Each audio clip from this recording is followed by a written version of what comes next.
Alrighty, 5.2, sequences. We've got three important vocab terms here, the first of which is the word sequence. So a sequence is an ordered list of numbers. So like a pattern, right? When you think 2, 4, 6, 8, 10, that is a sequence. We're going to start with easier sequences, ones like 2, 4, 6, 8, 10, where we're very comfortable and we're like, oh, okay, we know the rule for that sequence. But then we're going to get into geometric sequences where it's important to talk about terms.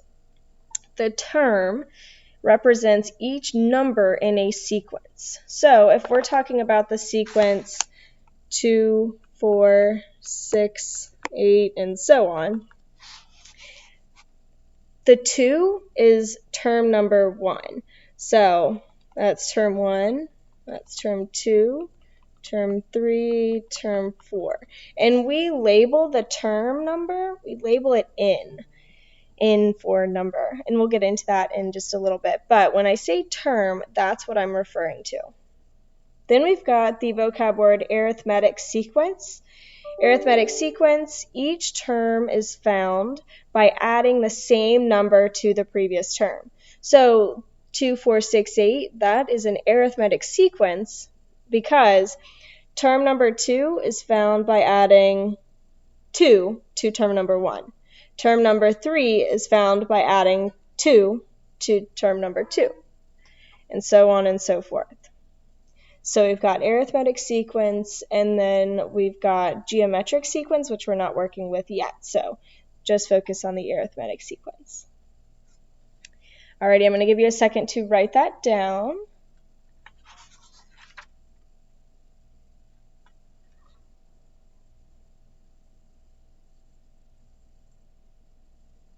And then we're going to move on to describe and extend sequences. So this section of, this lesson, 5.2, kind of has two sections within it.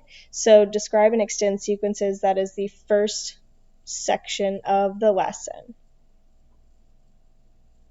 So the big kind of overarching directions for the first few examples is what's in pink. I didn't rewrite it every single time. So directions. Describe the relationship between the terms of the following arithmetic sequences. Then write the next three terms in the sequence. So 8, 13, 18, 23, we've got to find the relationship between each term. So what is happening between term 1 to term 2? Term 2 to term 3, term 3 to term 4. And to figure that out, if you're not seeing it right away, subtract them, right? Arithmetic means we're adding or subtracting. So to figure out what you're adding to each of those, subtract it. 23 minus 18, we get 5. 18 minus 13, we get 5. 13 minus 8, we get 5. So to describe what's happening to each of these, you could say plus 5. Plus 5. So each term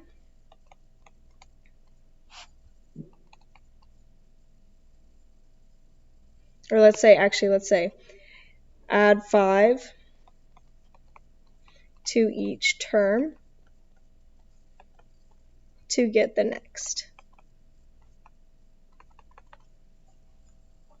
And then it says write the next three terms in the sequence. So 23 plus 5, we would get 28. 28 plus 5, we would get 33. 33 plus 5, we would get 38. Alrighty, so example 2. We've got 0.4, 0.6, 0.8, 1, and the directions still, what's in pink? It says describe the relationship between the terms of the following arithmetic sequences. Write the next three terms in the sequence. So from term 1 to term 2, and this one we probably see right away, we add 0.2. From term 2 to term 3, we add 0.2. So here we would say add 0.2 to each term to get the next. And then 1 plus 0.2 would be 1.2, 1.4, 1.6, and that's all we need. Alrighty, we're going to complete these got it's, but we're going to complete them at the end of the notes, so we'll circle back to these. But the got it's are on page 358, A, B, C, and D. We'll come back to those, so let's go ahead and move on to the next kind of section of the notes. Write an algebraic expression. So algebraic expression, that's what we did yesterday, right? Or we were simplifying algebraic expressions, really. But to write an algebraic expression, you've got to be very comfortable with the term number, right? What we talked about before. So 2, 4, 6, 8. 2 is term number 1. 4 is the second term. 6, third term. 8, fourth term. Now, sometimes you'll see, and I think your book does this a lot, instead of saying term number or labeling it in, like I said before that we would do, they say position number. So 2 is position 1, 4 is position 2. However, other than this section in your book, really it is called term number or labeling it in. So I would not use this word, I would use term. So instead of position, term. So make sure you're comfortable with that. And as we work through, I'm going to keep referencing term number 1. That means the first number in the sequence. Term number 2, the second number in the sequence. Alrighty. What's in orange definitely needs to be written in your notebook. Super, super duper important. You can write an algebraic expression to represent the relationship between any term in a sequence and its position in the sequence. So let's break that down.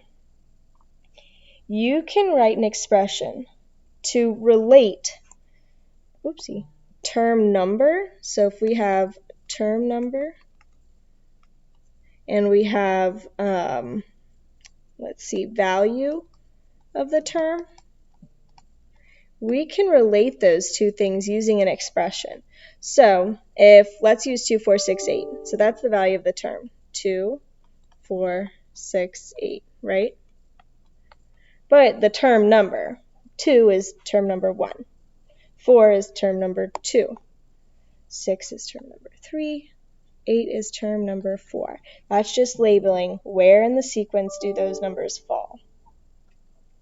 So we can write an expression to relate term number, where it says, so position in the sequence, that's term number, and the actual value of that term, which is 2, 4, 6, 8, 10, right? That's the sequence. So term number 1, that's in, right? We represent term number using in. To relate 1 and 2, well, what can we do to 1 to get to 2? To relate term number 2, so 2, to get to the value of the term, which is 4. What can we do to 2 to get to 4? 3 to get to 6, 4 to get to 8. You're doing the same thing to each of those term numbers to get to the value of the term. We are multiplying the term number in times 2 to get the value of the term. So term number 2, 2 times 2 is 4. Term number 3, so 3 times 2 is 6. So we just wrote an expression in times 2, or really 2n. That's the expression that represents that sequence, the positioning within the sequence. We related the term in the sequence to its position in the sequence. That's what that's asking you to do. Alrighty, so down here, that is what we just did. I just made my own chart. So term number, then we've got our operation and the value of the term. So instead of saying plus 2, right, plus 2, when we write an expression, we're relating the position to the value. So we're not saying plus 2 plus 2. We're saying multiply the position by 2. Multiply the term number, really, by 2 to get the value of the term. So here you can say, think, what's happening to the position to get the value of the term? And we already decided 2n, where n represents the term number or position of the term.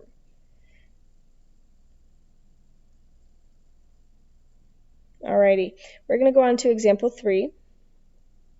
The greeting cards that Meredith makes are sold in boxes at a gift store. And again, you do not need to write this down. If you just want to write this, the chart, that would be helpful. So the greeting cards that Meredith makes are sold in boxes at a gift store. The first week, the store sold 5 boxes. Each week, the store sells 5 more boxes. The pattern continues. What algebraic expression can be used to find the total number of boxes sold at the end of the 100th week? And what is the total? So you've got to look at the position and the value of the term. It says first week, 5 boxes. So 1, position 1, value of the term is 5. So it's kind of like the position is representing the weeks here, right? So week 2, 10 boxes, because if you sell 5 boxes per week. You then have to look, instead of saying, well, I see it, it's plus 5, plus 5. That is not relating the position to the value of the term. The position relating to the value of the term, that is looking at what's happening to n, and again they use n down here, what's happening to n, or the position, to get the value of the term. So what's happening to 1 to get to 5? Well, 1 times 5. What's happening to 2 to get to 10? Well, you're multiplying by 5 still. So the rule, it's kind of like the rule, right? The expression that you would write would be 5n. 5 times the position is going to give you the value of the term.